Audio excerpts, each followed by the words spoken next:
Welcome everyone to another episode of the world's greatest news and reviews. Giving you opinions about nerd stuff is our superpower. I'm Captain Mao. I'm Weapon 2. And today we're going to be bringing you our official review for the Netflix original movie, The Old Guard. So, friend of the show, H. Dresden, told us both about this movie. He endorsed it pretty heavily, said we should check it out. Third movie in the trilogy, that's right.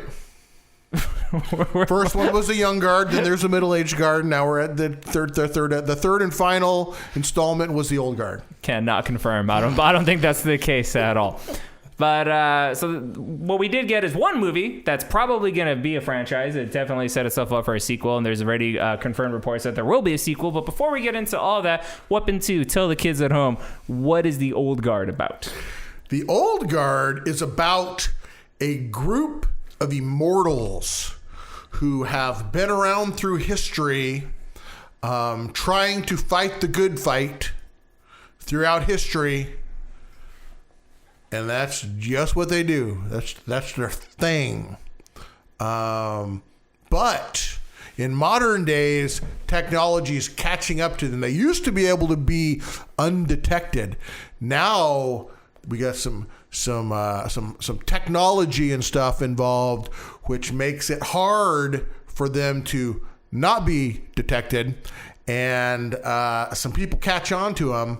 And should I go into the fact that the government wants to extract their DNA and body parts to try to make some type of a medication or drug pharmaceutical that will help people live longer, I believe is what they're wanting to do, and make a lot of money off it. Big pharma. Pretty much, yeah. They want to turn them into lab rats. So yeah, this is an Image comic, I believe. It's a graphic novel by Image Comics. And so the story is really interesting, and it has like a lot of Highlander-esque aspects to it, in that, yeah, they are immortals, and then they can die, but they come back, right? Like every time they get injured or whatever, yes, they'll regenerate, so they'll come back, and they've existed throughout time, and they do good where they can, and like, you know, they intervene in conflicts and all that kind of stuff. Which right now in modern days, there's the big company that is trying to find out if they're real, because they've, you know, got wind of them or the rumors of it and all that. And like anything in modern times, if you have any kind of superhuman ability, power, whatever, the government's going to turn you into a lab rat. They're going to fucking get you in a lab. They're going to cut you open and all that.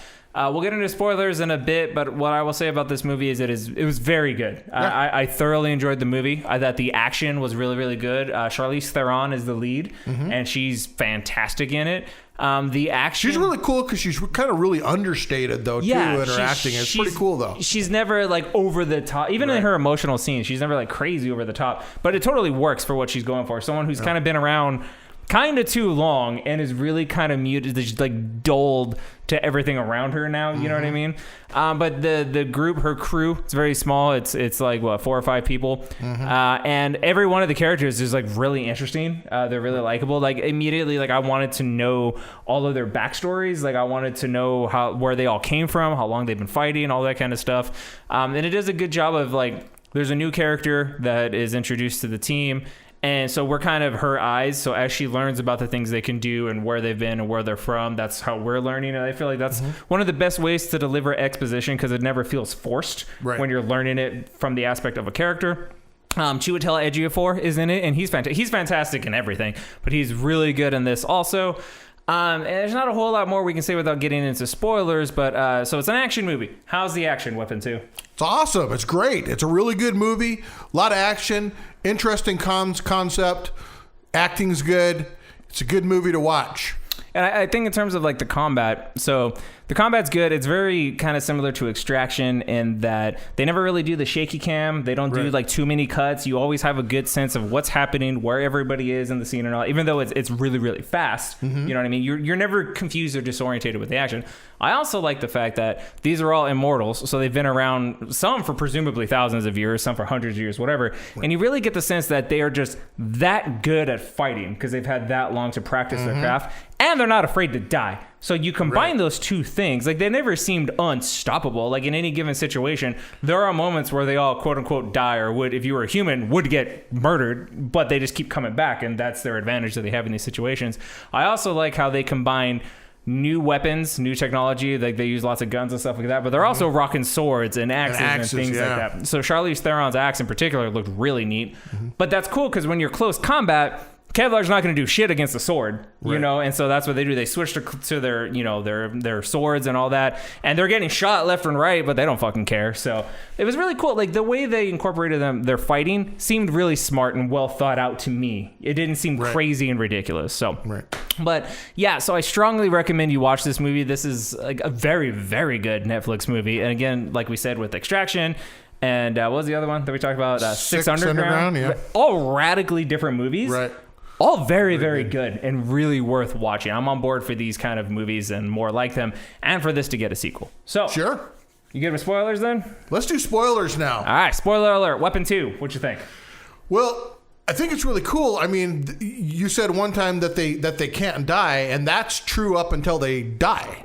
Right. That's why I waited for the spoilers. There is a point where they just all of a sudden die. They just stop healing for no reason, unannounced. They just all of a sudden they get hurt and they don't heal like they used to. And there's another thing that was weird. This may be for me a little plot hole, but it's where the guy who turns on him and one of their members turns on him and teams up with the pharmaceutical company who wants to just use them as lab rats and take pieces off of them for eternity. So he's a real jerk.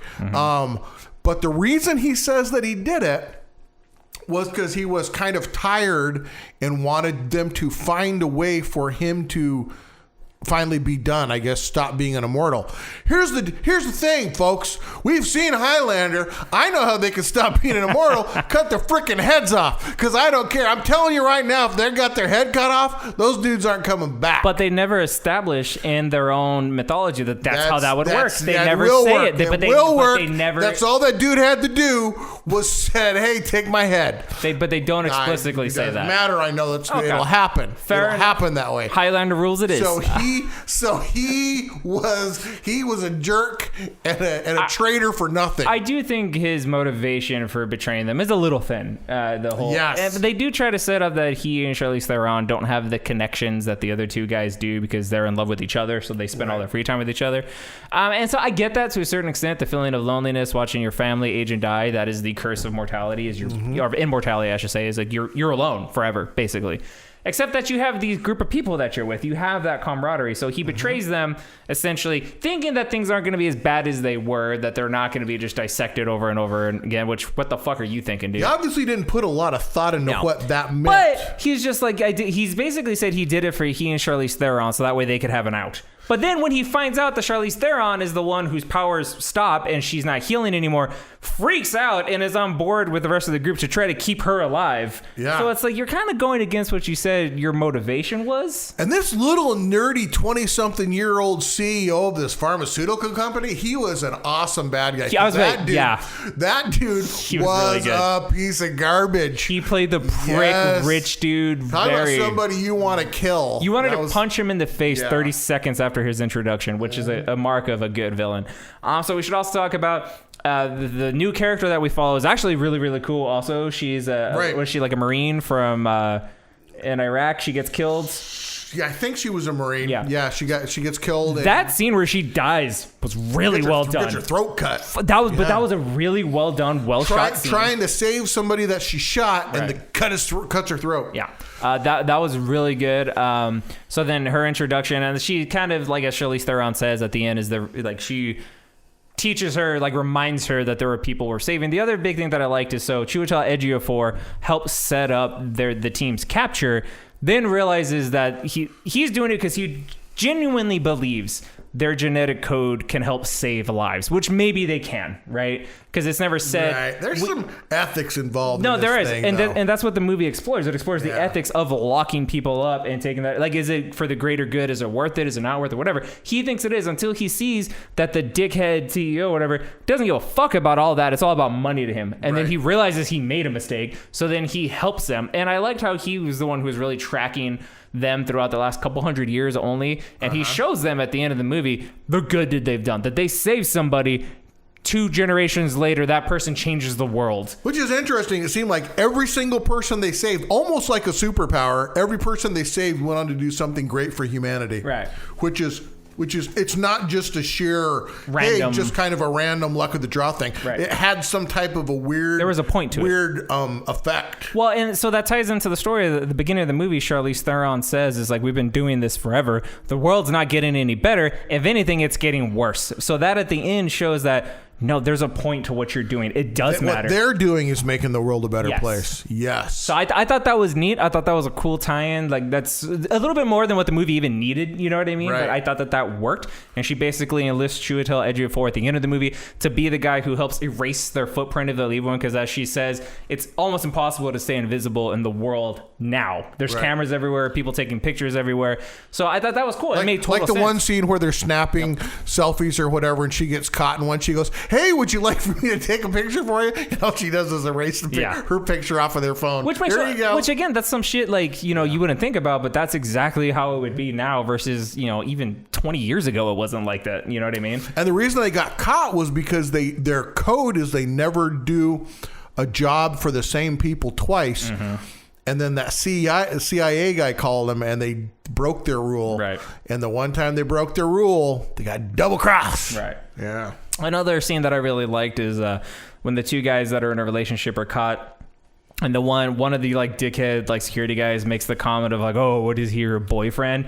Oh, the way that he unloads on him is like, no, he is not my boyfriend. He is more to me than you could possibly imagine. Like that whole monologue he goes about what their relationship is spanning centuries. I mean, there's not fucking words to explain what that is. And he's like, you were a child. You were an infant. Your comments is fucking childish. You don't not even like that whole rant. I was just like, holy shit. Well played, sir. That was good. And the other thing I liked about those two characters themselves was even while they're being strapped into these medical beds and experimented on and horrible things They're talking shit. They're talking shit and wisecracking the whole time. They're hilarious. Yeah, they were like, I don't want to say comedic relief because that kind of implies that like that's all they did, but no, they were like badass and like actually really cool characters. Yeah. But they were definitely like had most of the jokes in the movie. Like a lot of the levity came from them. The other plot that I thought was really cool, if not kind of telegraphed, was the one girl that Charlize Theron was with before she met the other ones that got fucking locked into the casket, thrown in the ocean. In the yeah. How long ago was that 500 years? Like 500 years ago, she got locked into some type of like an Iron Maiden type casket, steel casket thing, and thrown into the ocean where she just keeps dying and dying and coming back and dying and coming back and dying and coming back for all eternity or until she stops. Yeah, because the face is open, so like water comes in, and so you'll drown. And then come back, and then drown, and then come back. And so part of the cool thing is the new member of the group, like they have dreams where they experience each other's memories and all that. That's how they can start finding each other when one gets called, basically. So she had a dream that she was locked in a freaking coffin and drowning, and she could feel like her fists and knees bloody banging on the thing to get out. And then that's where they explain who that is, and you're just like, fuck. Yeah. That would be like one of the worst ways to die, one. And then have it happen over and over and over and over again. Yeah, because it's not like they don't feel that. They feel they still that feel whole pain. process, the pain, all that. So you're drowning forever. Horrible. Yeah. So that's fucking terrible. But, you know, so we're in the spoiler section. She shows up at the very end of the movie, which, like, you can kind of call that they're going to do something with that because they emphasize it more so than it just being character development for Charlize Theron. Like, you could, I kind of could tell they were going to do something with that. So yeah, she shows up at the end of the movie, and the movie directly sets up a sequel, which I think is cool. Like I'm on board. I feel like this could be a really kick-ass franchise. Yeah. So anything else you want to touch on? Spoilers? I think that's it. It's a good movie. Get on board. Watch that thing. I'm actually kind of curious to read the comics. I would like. I am too. I didn't really know it was based on a comic. Supposedly, so yeah, I'm really interested in the comics. Yeah, I had to Google that, and it felt like a comic book to me, so I Googled it, and yeah, totally Image Comics. So yeah, I'll check that out, and you guys should check out this movie. We give it a glowing recommendation. It's pretty badass, lots of action, good characters, really anything you want from an action movie. And you know, you can't go to theaters, so fuck it, pop on Netflix. Yeah, if you got Netflix, it's free.